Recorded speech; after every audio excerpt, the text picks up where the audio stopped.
બહાદુર ચકલી. ચકલી કેવી હતી? ક્યાંય કોઈથી બીવે નહીં એવી હતી. કોઈનાથી બીવે નહીં. હિંમતવાળી બહાદુર હતી. ચાલાક હોશિયાર હતી. જો ચકી બેન તો પાંખ ફફડાવતા આવે છે અને ઉડતા આવે છે ચકી બેન અને વાતો કરે છે, મનમાં વિચાર કરે છે કે મારે તો રાજાના ઘેર જાવું છે.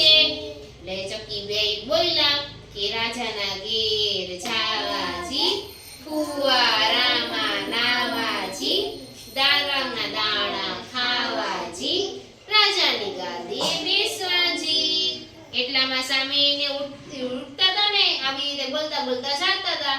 ત્યાં કુકડાભાઈ મહિલા.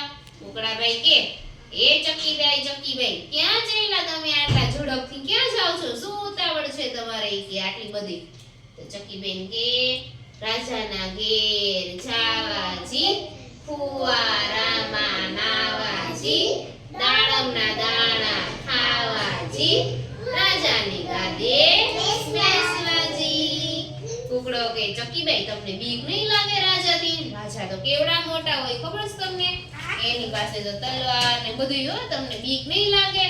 તો કુકડો કે ઓલા ચકીભાઈ કે બીએ મોટા પાડા, બીએ મોટા વાત, હું તો નાની ચકલી, હું શીખને બીવું, હું શા માટે બીવું? હું કોઈનાથી બીવું નહીં.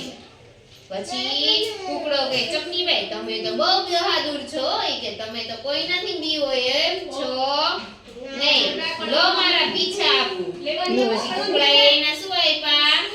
પીછા. ચકલીભાઈ એનો શું બનાવ્યો? ઘાઘરો. શું બનાવ્યો? ઘાઘરી. કરીને ચકલીભાઈ તો ઘાઘરી પહેરી ઉડવા લાગ્યા પાછા. અહીંયા જે મારી આમ ચકીબેન તો પાછા ઉડવા લાગ્યા ઘાઘરી પહેરીને. એવામાં